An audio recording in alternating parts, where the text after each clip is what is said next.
Hola, ¿qué tal amigos? En este video vamos a hablar acerca de la historia.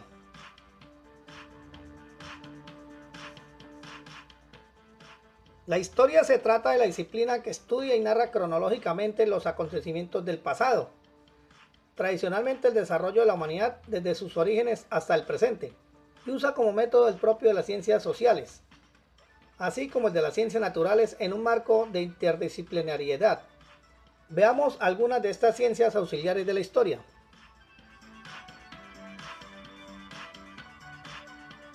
Geografía, ciencia que estudia las características de la Tierra en relación con la sociedad. Sociología, ciencia social que se encarga del análisis científico de la sociedad humana o población regional. Estudia los fenómenos colectivos producidos por la actividad social de los seres humanos dentro del contexto histórico-cultural en el que se encuentran inmersos. Economía, es una ciencia social que estudia la forma de administrar los recursos disponibles para satisfacer las necesidades humanas. Su objetivo es mejorar la calidad de vida de las personas y de las sociedades. Arqueología, es una disciplina que estudia las sociedades a través de sus restos materiales, por lo que es la encargada de encontrar y desenterrar los restos materiales de las sociedades que vivieron en el pasado. Lingüística, ciencia que estudia el lenguaje como forma de comunicación humana en cuanto a sus códigos y sistema de símbolos, el uso de las distintas lenguas, sus puntos en común y su evolución. Antropología, ciencia que estudia al ser humano en su relación con otros seres humanos y al mismo tiempo los cambios físicos que se producen en él. Tiene dos ramas básicas: antropología física, que estudia la evolución de los homínidos, y antropología cultural, que estudia al ser humano a través de sus costumbres y de sus formas de relacionarse. Numismática, es la ciencia que trata del estudio de las monedas y de las medallas. Archivística, es la ciencia que trata sobre la producción, la gestión, administración, conservación y custodia de documentos que son originales. Heráldica, es la ciencia del blasón, es decir, el estudio de las armas o escudos que identifican a una familia o linaje. Epigrafía, es la ciencia encargada de estudiar las inscripciones hechas de materiales duros, como piedras, huesos, metal. La finalidad de la epigrafía es el descifrado e interpretación de las inscripciones a fin y efecto de obtener la mayor cantidad posible de información de las mismas. Cronografía, ciencia que permite determinar el orden y la fecha de los sucesos históricos. Iconografía, ciencia que estudia el origen y la formación de las imágenes, las relaciones de las mismas con lo alegórico y lo simbólico. Paleografía, es la ciencia dedicada al estudio de la escritura antigua, tiene por objeto conocer y descifrar los escritos de épocas anteriores a la nuestra. Diplomática, es la ciencia encargada de los diplomas y otros documentos, tanto en sus caracteres internos como externos, principalmente para establecer su autenticidad o falsedad. Sigilografía, es la ciencia dedicada al estudio de los sellos con que se han autorizado documentos oficiales. Sello es toda pieza de metal, de papel o de materia equivalente que lleva estampadas figuras o signos. Filosofía, estudia los métodos y la lógica detrás del conjunto de estas ciencias cuyo objetivo es la interacción entre el hombre y la sociedad. Genealogía, es el estudio y seguimiento de la ascendencia y descendencia de una persona o familia. Paleografía, ciencia cuyo objeto de estudio es el origen, época, evolución, condicionamientos y características de los viejos escritos, en especial los que preceden a la invención de la imprenta. Musicología, se emplea la historia de la música como un registro de ciertas formas del arte y de la relación del hombre con lo divino, que son ilustrativas respecto a la mentalidad de una época pasada. Por ello existen disciplinas mixtas como la etnomusicología.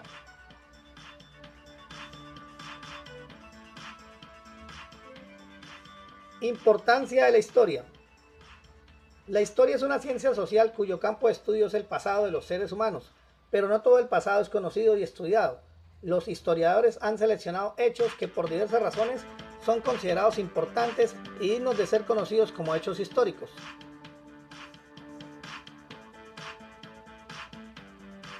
¿Para qué sirve la historia? La historia nos ayuda a conocer y entender el pasado, con el objetivo de poder dar explicación a la situación actual, es decir, al presente. Con la historia podemos entender por qué las cosas son como son en el presente, las tradiciones, la cultura, la política, en la economía y la tecnología.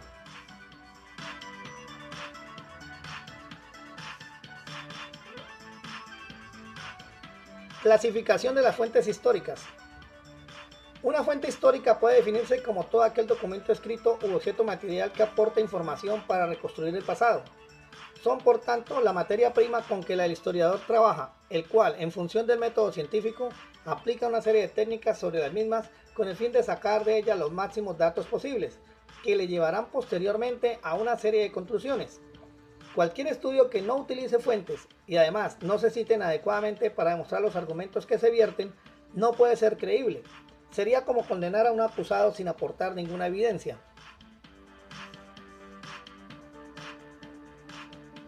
Las fuentes históricas son muy variadas. Cualquier elemento proveniente del pasado es susceptible de convertirse en tal. Así, por ejemplo, cualquier cosa que hoy en día escribamos o utilicemos sería el día de mañana una fuente histórica. Realizar una lista de ellas sería totalmente inabarcable, pero sí que podemos realizar diversas clasificaciones en función de una serie de criterios. Normalmente se suelen clasificar en dos grandes grupos, las fuentes primarias y las fuentes secundarias. No obstante, las segundas provienen de las primeras. Se trata de escritos que hablan del pasado, pero que se elaboran tiempo o mucho tiempo después de los acontecimientos de los que tratan. Son las obras historiográficas, es decir, las investigaciones de los historiadores, ya sean libros, artículos, documentales, blogs, etc. Estas fuentes son utilizadas posteriormente por otros historiadores para elaborar sus propios estudios, puesto que sería impensable comenzar siempre desde cero. Sea como fuere, nos centraremos ante todo en las fuentes primarias, las cuales provienen directamente del pasado. Estas pueden dividirse a su vez en fuentes escritas y no escritas. Fuentes escritas. Como su nombre lo indica, son fuentes que están escritas independientemente de la grafía, idioma o soporte. Respecto a esto último, estas pueden estar en tablillas de cera, cerámica, metal, piedra, papiro, pergamino, papel e incluso los modernos soportes informáticos. Fuentes documentales. Es toda la documentación que se ha ido generando a lo largo del tiempo, ya sea por los entes públicos o en su caso por personas privadas. Gran parte de este tipo de documentos se encuentran en archivos históricos. Pueden ser clasificadas en políticas. Todo aquel escrito que tiene relación con la actividad política, como por ejemplo discursos, manifiestos, actas de reuniones, documentación diplomática. Legales, decretos, leyes, órdenes, tratados, sentencias judiciales, etc. Estadísticas. Entra aquí la documentación de todo tipo de registros como libros parroquiales, censos, registro civil, cuentas, etc. Todos ellos nos aportan una amplia cantidad de datos que únicamente pueden ser usados si se vuelcan en tablas y gráficos. Cartográficas. Se podrían clasificar como documentación no escrita, pero por lo general los mapas, planos, etc. suelen ir acompañados de escritura. Numismáticas. Aquí entrarían las monedas, así como los billetes en las épocas más modernas. Por norma general, las acuñaciones monetarias llevan siempre algún tipo de grafía, aunque se puede dar el caso contrario.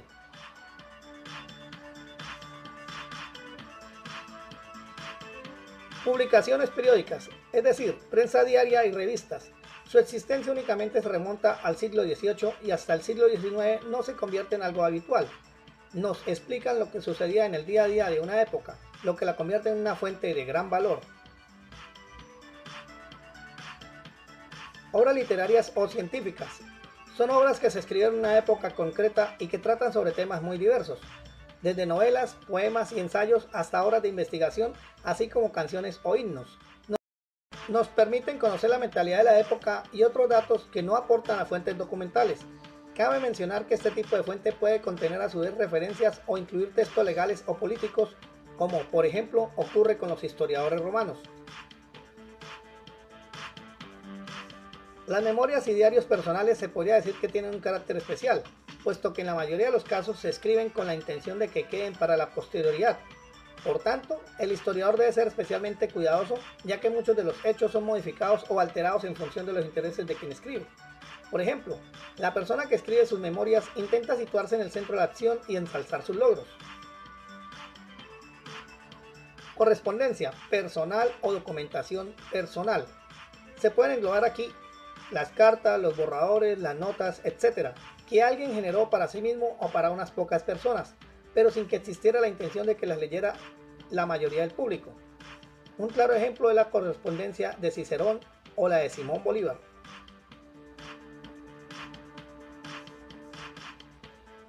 Fuentes no escritas. Las fuentes escritas engloban una amplia cantidad de objetos que de nuevo no se crearon con el fin de informar al historiador, pero que éste puede utilizar para su investigación.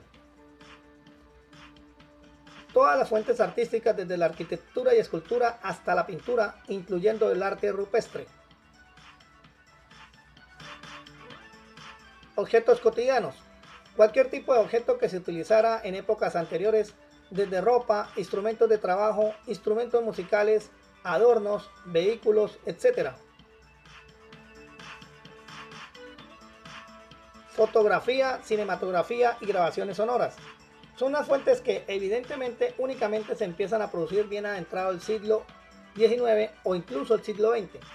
Son fuentes de gran importancia para la historia reciente. Fuentes orales. En la historia más reciente, cuando todavía quedan personas vivas que presenciaron los acontecimientos, el historiador las puede entrevistar y sacar datos a partir de sus comentarios. Claramente, al igual que ocurre con memorias y diarios, el entrevistado suele dar una visión de los hechos distorsionada a conveniencia del individuo o por la forma en que éste lo recuerda. Finalmente, podríamos hacer un apartado especial para las fuentes arqueológicas. En principio podemos decir que se trata de fuentes no escritas, aunque muchas de las fuentes escritas que hemos citado muchas veces se descubren gracias a la arqueología, en especial para las épocas más antiguas. ¿Serían por tanto fuentes arqueológicas? En realidad poco importa responder a la pregunta. Del mismo modo, las fuentes no escritas que hemos citado anteriormente también pueden ser rescatadas por la arqueología. Por ejemplo, un colgante del Neolítico fue en su momento un objeto cotidiano. De nuevo, tampoco tiene mayor importancia. Lo que sí podemos considerar una fuente arqueológica son todos los datos que se desprenden de la actuación arqueológica sobre un yacimiento, los cuales van más allá de la mera recuperación de objetos, como por ejemplo conocer la fauna y vegetación de un lugar en un momento dado gracias a la obtención de polen y restos de animales.